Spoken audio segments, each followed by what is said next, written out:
Hey YouTube, today I'm going to be talking about the requirements and stipulations for an individual who has just returned home from prison. Many of you may think that they're free, but you're not out the woods yet. Stay tuned.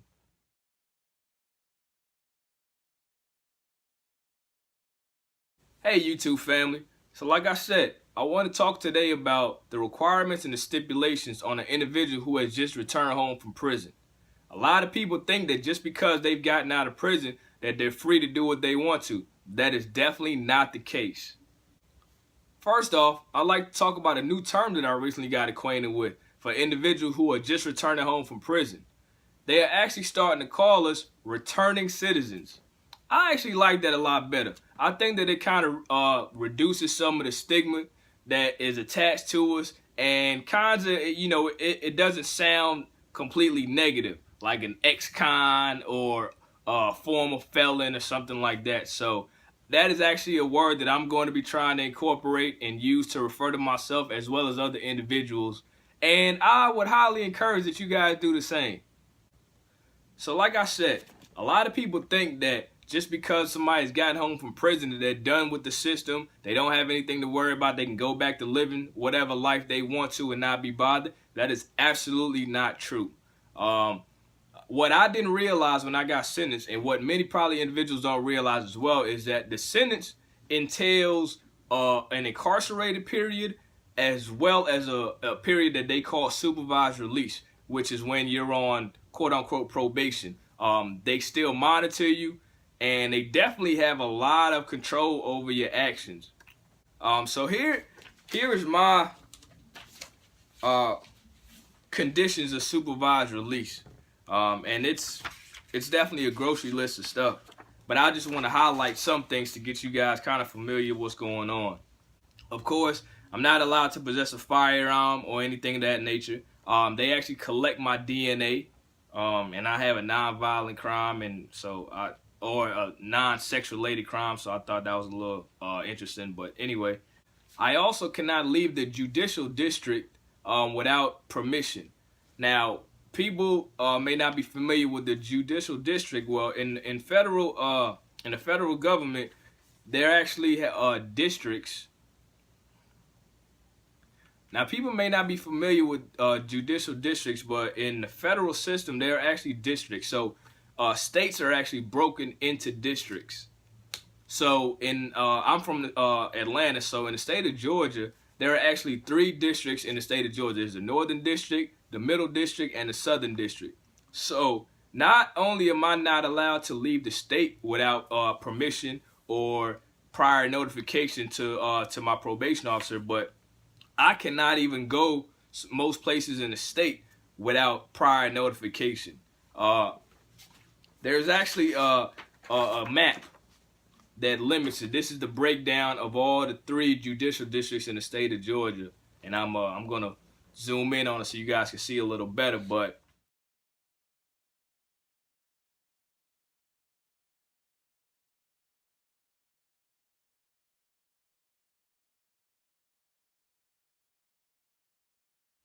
so basically, cities that, if you're kind of familiar with Georgia, that I cannot go to because I'm in the Northern District of Georgia in Atlanta. I cannot go to Columbus, Georgia, which is like only an hour away, without permission.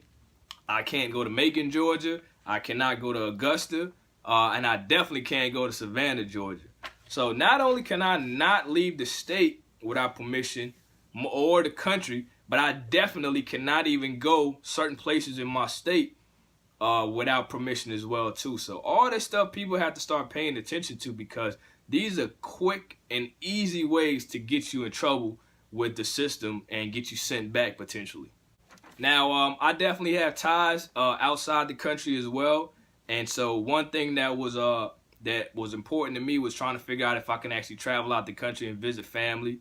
And so this is what the travel restrictions stipulates. I have to give at least 14 days prior notice before I leave the district, so about 2 weeks for the district. And to leave the continental U.S., so I can't even go to Hawaii or Alaska without permission, but to leave the continental U.S., I must submit my travel request at least 45 days in advance.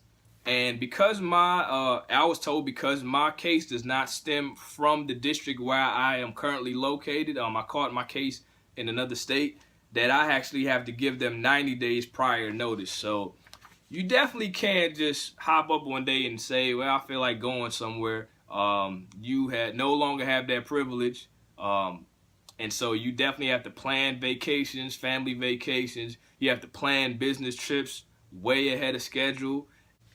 Some other things that people need to be aware of is that the probation officer can visit your home at any time. They don't need permission. Also that you have to refrain from, of course, all drugs. And there are also a lot of people who have to refrain completely from alcohol as well too. So even though you may be over 21 years of age and that you're back in a society and alcohol is legal, a lot of people, in their conditions of supervised release, it tells them that they cannot drink any alcohol.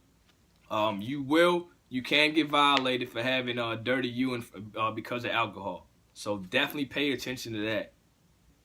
One thing also with the residents is that prior to leaving, to changing residences, as well as changing employment, you are required to notify the probation officer at least 10 days prior. So you no longer have that right to, if your boss is getting on your nerves, and you just got back from lunch, and then you're like, man, I really don't need this job. I can get another job. I'm going to quit. You no longer have that right to quit on the spot. You will have to at least give notice, and then you would also have to tell your probation officer at least 10 days prior. So they definitely do not like surprises. So this is probably one thing that they're probably sticklers on as well too. I have not encountered this, but I definitely paid attention to the language and read this certain stipulation. Now, people don't realize, but there are a lot of financial disclosure and stipulations involved as well too. I had to sign an act that says like that I open my rights to let them that I can't keep financial stuff private. So I can't open any new lines of credit, even though I actually do not owe the government any money on my case. My case is fully paid off. I actually did owe them what's called restitution, which is that I had victims of a money crime and things of that nature. I actually paid that off in full, but I still have these stipulations, and that is that I cannot open any new lines of credit without prior permission or approval. I cannot make any purchases over $500 without notifying them and getting approval. And every month I actually have to fill out, I do mine online, but it's a report. And so I have to list just a whole list of stuff. Like I have to disclose the exact amount in every bank account that is linked to me. I have to disclose how much I spent on expenses for the month, clothes, food, gas, utilities, rent. I have to disclose just everything. In order to have a business, I had to fulfill a requirement of a list of things in order to show them proper paperwork. So people, like I said, people don't realize, but there's a lot that goes on, and you definitely don't want to get tripped up by not doing something that they have in the paperwork and that they require because you just didn't read it.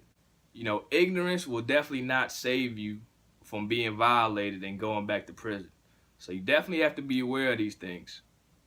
Now, one thing that this is just kind of a personal thing that I kind of looked at was that when I came home, I actually had to go to a drug counseling, a group counseling class every Wednesday at 10 o'clock. So normally with my background and kind of my resume, I would be more suited towards working a Monday through Friday 9-to-5 job, maybe a white collar. I haven't really worked too many blue collar jobs in my past. However, because of that big time block on a Wednesday in the middle of a working day, I found that very hard to be hired because, an employer is not going to be okay with if you work Monday, Tuesday, Wednesday, Thursday, and Friday that you have to take off Wednesday, pretty much half day in order to go to a class. Like, they can just find somebody else who doesn't have to go through all that in order to work. And so it becomes tough when you're looking for employment, because even though you may have gotten that job, once they start finding out all these extra things that you have to do, or they have to be flexible with you on, they just won't bother with the trouble, because I mean, it's a lot of trouble. I've actually met people who've actually been sent back to prison who failed to disclose that they were felons when they were filling out job applications. That is an absolute must. If your officer finds out that you got a job and that you did not tell them that you are a returning citizen, they definitely will get you in trouble for that.